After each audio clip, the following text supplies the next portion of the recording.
In the beginning, the universe was created. This has made a lot of people very angry and been widely regarded as a bad move.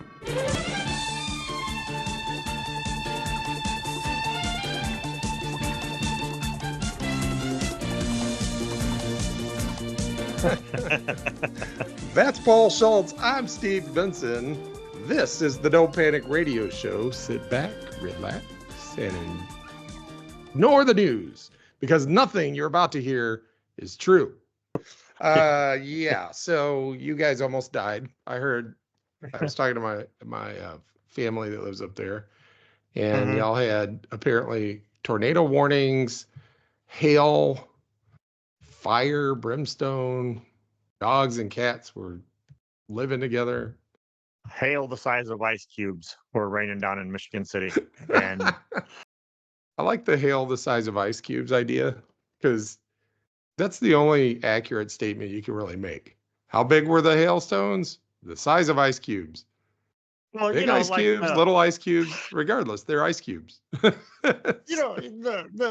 metal trays we had that gave us all lead poisoning when we were kids. Are, Yeah. Those ice kind of ice cubes. Not where the tray came with the refrigerator. Not the little ones you get in a restaurant. Not the little tiny ones you get in a McDonald's cup. Nope. Or should I say Burger King cup, since we're boycotting McDonald's. That's right. Not the giant. I was also thinking, if you go to a craft cocktail bar, they got those big baseball size ice. Yeah. I still call them ice cubes, even though it's a sphere. I don't care. My mom called them ice cubes. My daddy called them ice cubes. I'm gonna call them ice cubes. Be a hell of a hailstone, like just a sphere the size of a baseball. I've got a 20-sided die cube that I can make yay big. So yeah, not quite that big. Hail the size of Paul's 20-sided giant dice cube. That's right. The size of a really, really small bread box. Anything like a toy but bread the box. metric system. Yeah. A toy bread box.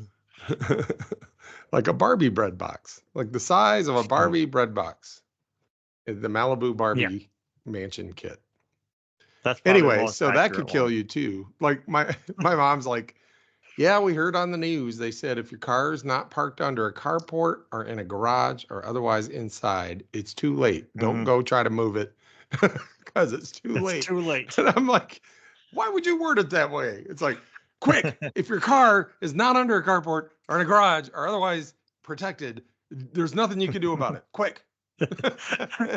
You open your door and your car's like, please help. It's getting dragged away. I'm sorry. It's too late, man. The door. I'm sorry. I'm sorry. I'm sorry. There was nothing we could do for him. Somebody has to save him. And I was like, well, you could put on a hard hat and run out there. And my mom's like, no, that wouldn't work either. It'd probably shatter your hard hat. I'm like, well, that's not a good hard hat. Aren't hard hats meant for like a hammer falling on your head or something? It won't stop a hailstone. It's like a non-OSHA approved hard hat. It's a semi-hard hat. We just got demonetized again. This is turning into the simile episode. It's a semi-hard hat. Put on your semi before you go out there. What a top. Yeah, speaking of almost dying, you ever have that thing where like it feels like your heart skips a beat, or it's like there's like it's okay. Speaking of what they name things, so we talk about hail, right? They call them hailstones, the size of whatever, right? You're taking scientific things and comparing them to like things that don't sound scientific for some reason. I guess we have science phobia or something. It's for the lay person, yes. So I actually went into the doctor the other day because I was having that thing, right, where it felt funny, and then I took my pulse and it was 164 beats per minute, and I'm like, if I'm not running or riding a bike or doing other strenuous activity, 164 is too damn fast, especially for Backbeats. 3 or 4 hours. Hmm. I went to the doctor and Hmm. they wired me up. They put all the things on and Mm. they said, well, looks like flutter. I'm like, flutter. Yeah, flutter. They're like atrial flutter.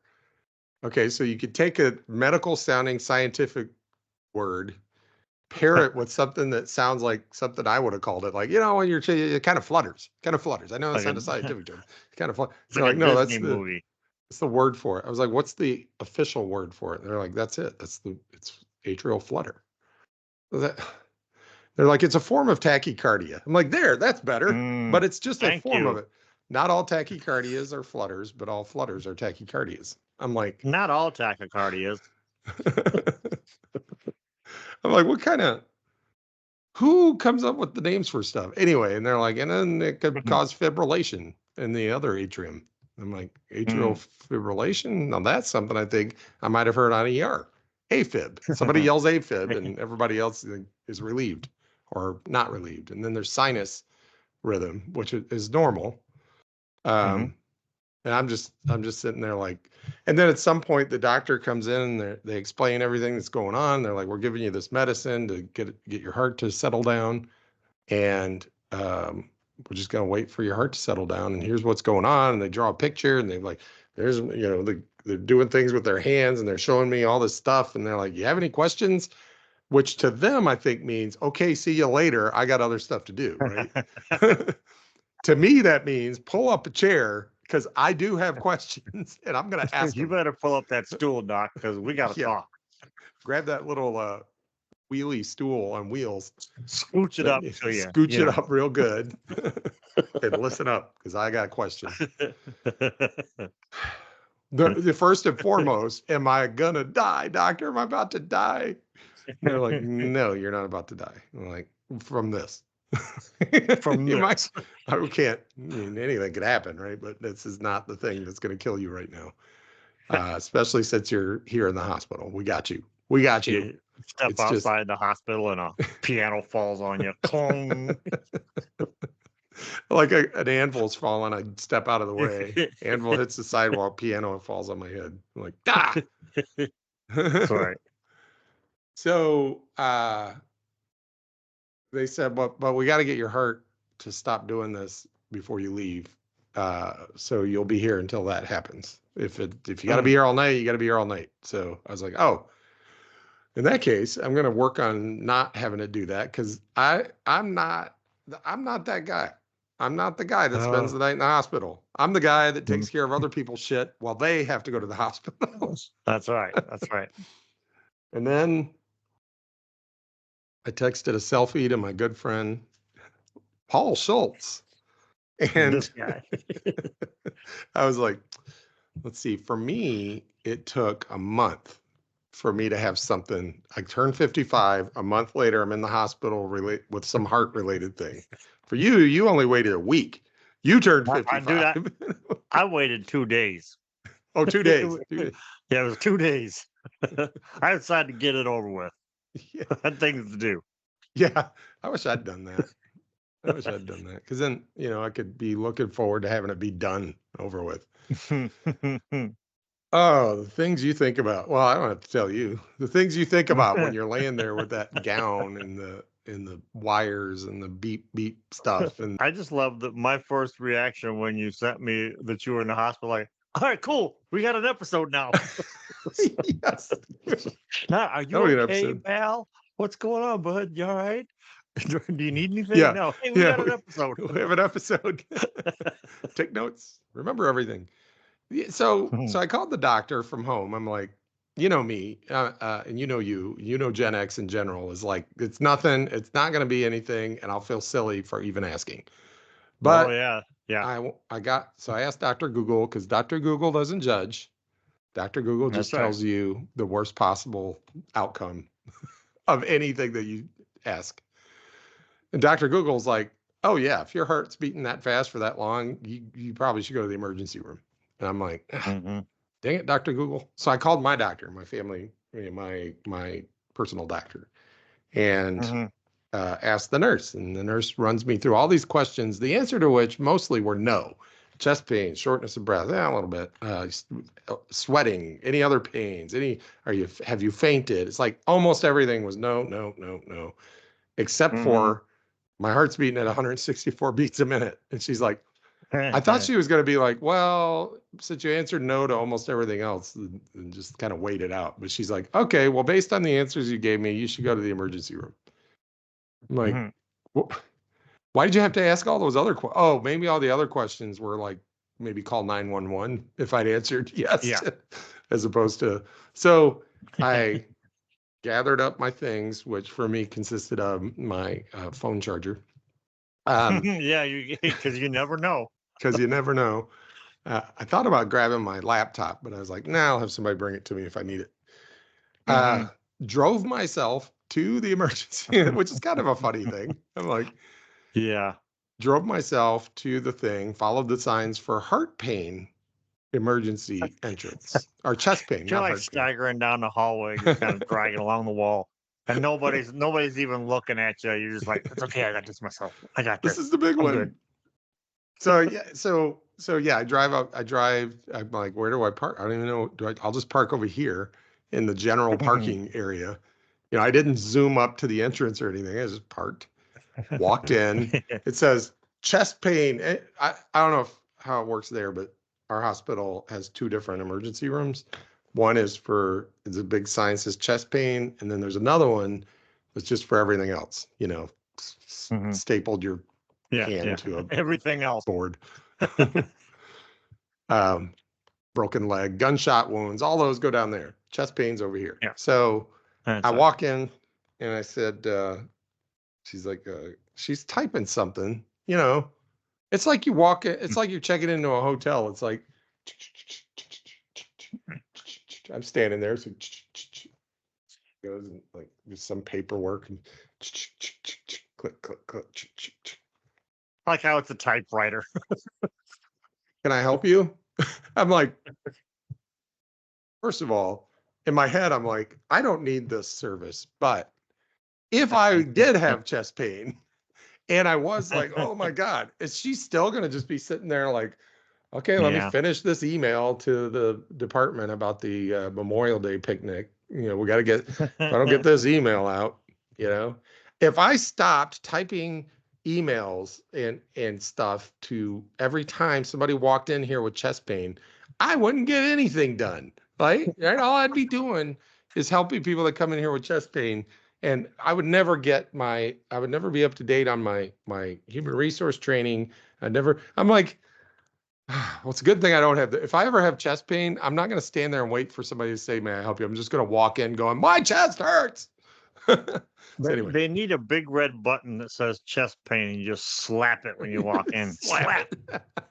And the typewriter So- just, the typewriter just sinks into the desk, and she ain't got no Yes. choice but to deal with you. So when she finally finished, typing up her a recipe over to her friend, I don't know what she was working on. Who knows? It could have been This is important. always a family favorite. Yeah. I'm doing my blog. I will be organizing the staff picnic again this year, looking for volunteers. Anyway, she looks up at me. I go, so I don't have chest pain, but the thing I do have is related to my heart. Am I in the right place? Which was my subtle passive aggressive critique on the big sign that says chest pain. It should say chest pain and other heart condition, other suspected heart thing. I mean, it Another should heart be like, conditions. it shouldn't just say chest pain, right? That would be like if you were a gunshot wound clinic and it just said bleeding out of Mhm. your head, enter here. Mhm. It's like, no, it's all gunshot wounds, not just the most common ones getting shot. Anyway, that's enough of that. So Well, she's like, If they okay, got two doors, one for everything else and one for chest pain, they need two fucking windows. That way, It- of it was all course, one that window. No, the other one's the- not another door. It's another building. It's like a oh, whole to the other, building. you Okay, got to drive to the other building for the other one. So it's like it's the same lady on the typewriter for both that would be windows, hilarious. and she can't see you because that window's further down, and she knows you're there. I, That's the worst of it. she's like, I'm sorry it took me so long, but Mrs. Smith's kid has had this cough for 3 days and they were getting worried. So I was Yeah, at the non-chest pain desk down here. she puts the use other window sign up and then walks back to her typewriter. Back in 15 minutes. It's When like did it's the- when did the 15 minutes start? it's like you're at the BMV or something. You got to give them home. Take a number. Yeah. If you have chest pain, take this number. If you don't, take this other number. So anyway, she's like, yeah, you're in the right place. She gave me the little bracelet thing and told me to have a seat and somebody would come and get me. So they, in their defense, it only took a couple minutes for somebody to come get me. This is the part where I'm like, these people, this is why. Only took a couple of minutes. I suppose if I had screamed at the top of my lungs that my chest was hurting. I don't know if you don't have Yeah. chest pain, they must not consider it to be. Plus, I didn't Make a note. Next time, just say chest pain. Not just. God forbid there's a next time, but next time just say chest pain. And then when I get in the back and they're asking me all the questions, be like, "No, I don't really have any pain. I just wanted to get somebody's attention. It's my foot, really. I think I sprained my ankle." That's probably why they don't have that sign up, because everybody would do that. Yeah. Chest pain. All right. So the nurse comes, gets me, takes me in the back. And now this is where the experience becomes unique for me.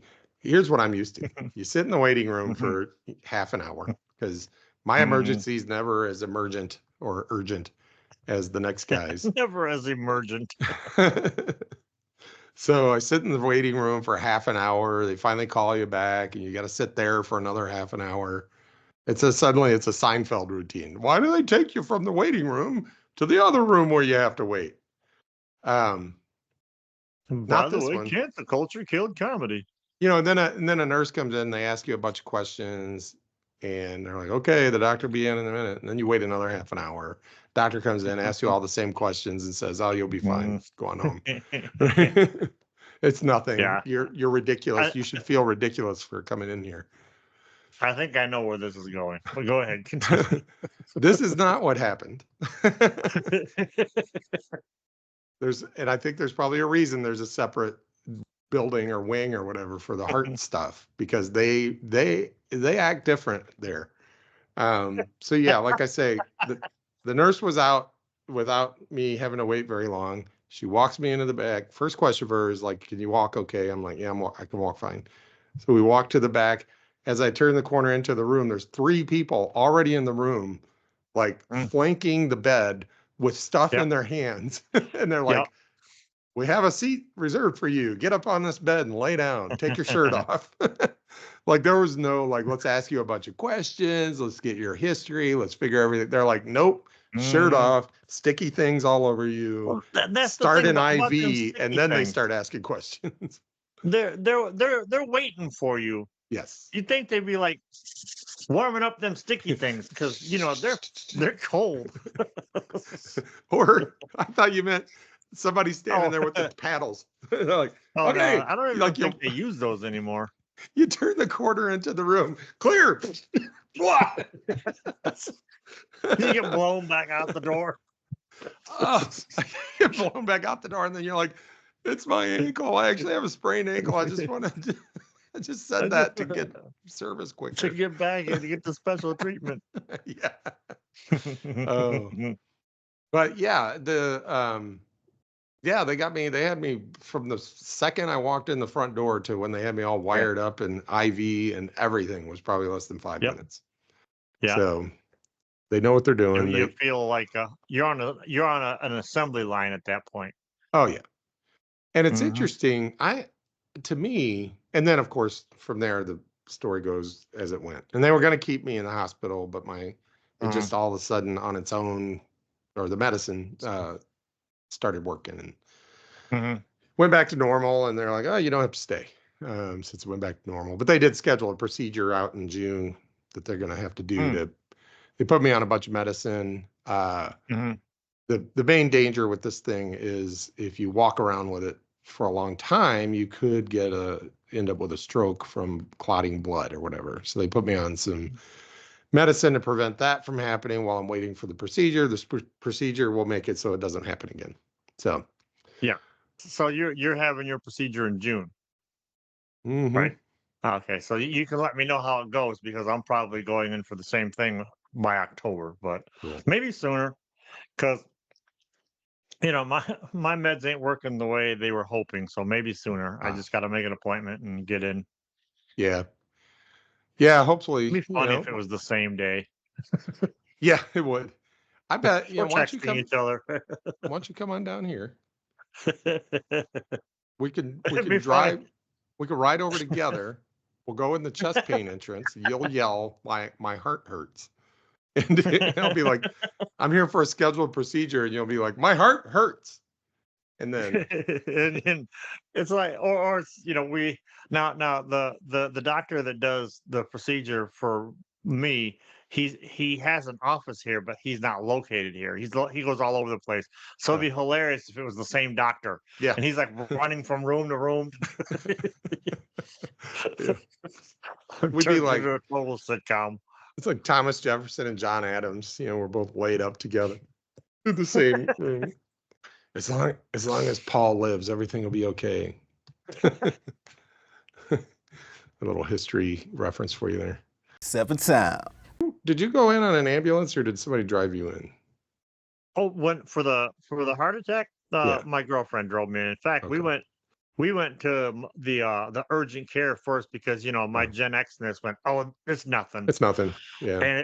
and and as soon as I said it was a heart condition, or a heart problem, the doctor lady or whatever, nurse, she's like, we don't do that here. Go to the ER. I'm like, oh fudge. The one thing I was trying to avoid because in my brain it was like, well, I have to make sure this is okay and that's okay, Yeah. and this kid gets on the bus and that Yeah. kid gets dinner, you know. But when they when I got in there and I said I had chest pains at the ER, basically the lady just screams out like, "We got cardiac," and it's been a while since I've been tossed out of a bar, but it felt a lot like that because these dudes came out of nowhere and grabbed me and threw me in a room. And then roller coaster, man. Getting the sticky thing slapped on you, I got the little bead from the what do they call it? Catheter. Miniature golf. Yeah. So anyway, so they ran the little camera up my arm, found out that I had the blockage, and as I'm laying there in the recovery room, I'm hearing the nurses out in the hallway talking, and they're like, "He's just so chill and relaxed about it." I'm like, "Well, one, y'all gave me morphine." As the one nurse told me, she goes, "I'm just gonna give you just enough morphine so you don't give a shit." I'm like, "Okay, maybe put a little more in there." But I'm like, and also, what other choice do I have? You guys literally grabbed me and like strapped me down. It's like, so I like mean, we're who gonna puts give you up a enough. fight when their heart's in trouble? We're gonna give you enough morphine so that you don't give a shit. You're like, what if I That's already don't exactly give a what she shit? told me. If I already don't give a shit, is it gonna Yeah. make me give negative shits? I mean, I'm gonna give less of a shit about this. oh, that's like a spray tan and tuxedo, man. It's like I already don't give a shit. But yeah, so So they yeah. so they got the thing up through that's one of the amazing things. Like must be relatively recent or it just doesn't make for good TV. Like if you're watching ER, Mhm. instead of slicing their chest open and getting the spreader, they got the spreader out like at least once every other episode on ER. And the spreader just basically cracks your ribs open and spreads you out like you're Yeah. on one of the Saw movies. Yeah. And they reach in there and they got their heart and they got the paddles and they're like doing shit. I bet they don't do that anymore. I bet it's all like, no, we just go through, Yeah. Well, just go up through the highway there. they don't even use the paddles anymore. They glued these two pads to me. Yeah. And I'm like, they're like, as soon as something goes wrong, it'll zap. And I'm Ooh. like, part of me wants to know. That feels like part of me is praying to God it doesn't happen. But that's Man, I the wonder morphine thinking. what are the procedural medical shows doing now, like the ER type shows? Because I don't know. that was or even like you remember the what was it called? The one where the ambulance driver paramedics. What was that show called? Rampart I didn't something or watch a other. lot of them. Yeah, it was back in the 80s or something, but like half the fun is like somebody with those paddles saying clear, rubbing them together, clear. And then the dude on the table is just like, "Choo, choo." That's the fun part Yeah. of those shows. Now what? Yeah, It's I like, mean, well, we're giving you some medication. I mean, it's probably like now it's probably like shows like House where the doctors just sit there and yell at each other and over what the diagnosis is. Or you turn that medication up 1 milliliter right now. No, doctor, I will not do it. Because that increases the risk by 0.5%. And the camera's like doing really fast moves for Yeah. no reason. The shaky camera. You're like, you give him that medication right now. And for whatever reason, the song, was it Ray Stevens? Then they wired me up like a spaceman and turned on that audiogram. Like that's just, and then they did an echocardiogram. I don't know if you had one of those. That's where they get the ultrasound machine out. And they look at your heart. I got everything. I got it all. That one was weird because it was uncomfortable. Like I had to lay on my side and like I need to lose some weight before I get another one because they were having trouble getting good pictures through the little. It was not so they're like, pleasant. well, like I told my girlfriend after I had my follow up, because you lay it on your side and like dude like grabs a hold of your man boob and like squeezes it and pushes to get in there. Yeah. And I'm just like trying not to shed a tear, and then I get out in the waiting room. I'm like, oh. So I don't know how you people walk around with those things, because that couldn't be anything close to what happens to y'all. Yeah. Well, and then they put the KY jelly on the thing and they're rubbing it like around here, and I'm just like, this is a medical procedure. Buy me dinner first. I'm here for the medical procedure. But she did put it where I could watch, and I was like, that's my heart. It's beating. That's good to know. Yeah. But and that's part of it for me too, was looking at everything and listening to everything, because it was fascinating to me. Yes. Yeah. Change the channel, Marge. Here's the thing. I used to think as people were getting old, right? If they had a heart attack, I'd be like, oh boy, right? That's the beginning of the end. They had a heart attack. Yeah. I have a completely different realization now, because people who have had a heart attack, once you've had your heart attack and it didn't kill you, you are now under the close supervision of cardiologists and all kinds of experts, right?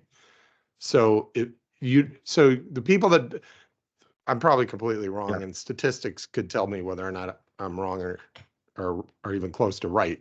But I just have this feeling like people that die from heart attacks fall into two categories: people that don't know they have a heart problem, and people that have had a heart attack but refuse to do the work that the doctor tells them they need to do to keep their heart healthy. Yes. So they don't take the medication, they don't go to their regular checkups, they don't exercise, eat better, whatever it is, right?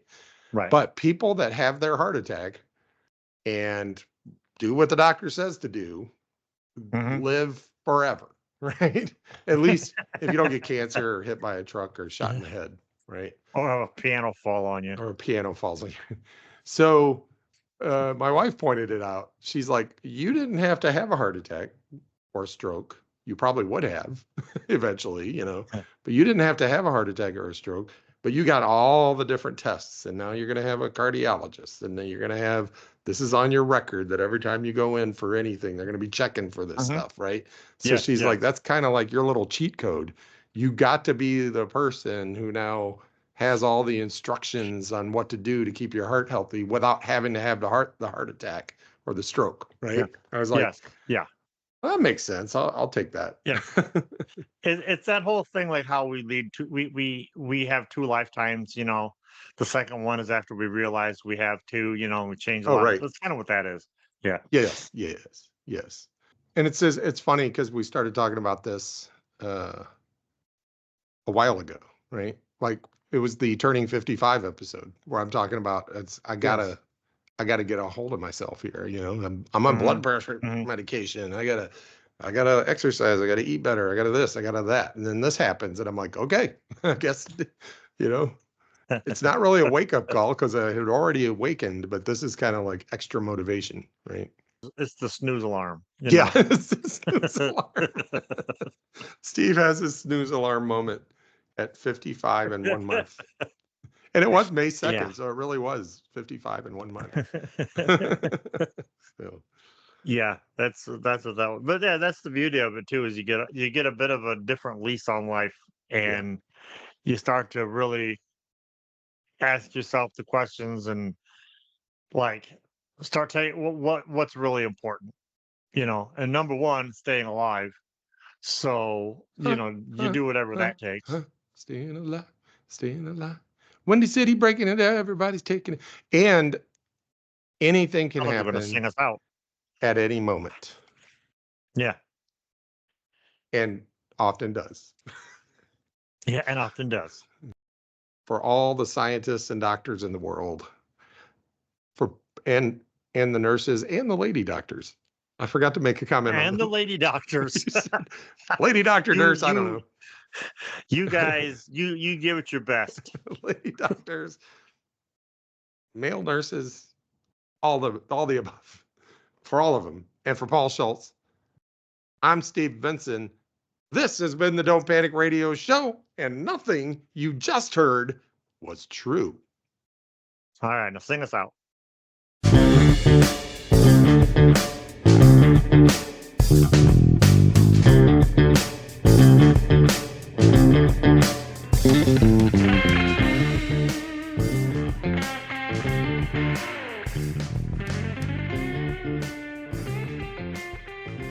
Windy City's breaking it, everybody's taking it, staying alive, staying alive.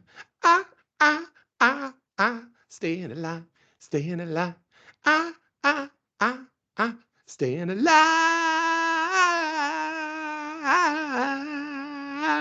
I think that was 20 seconds.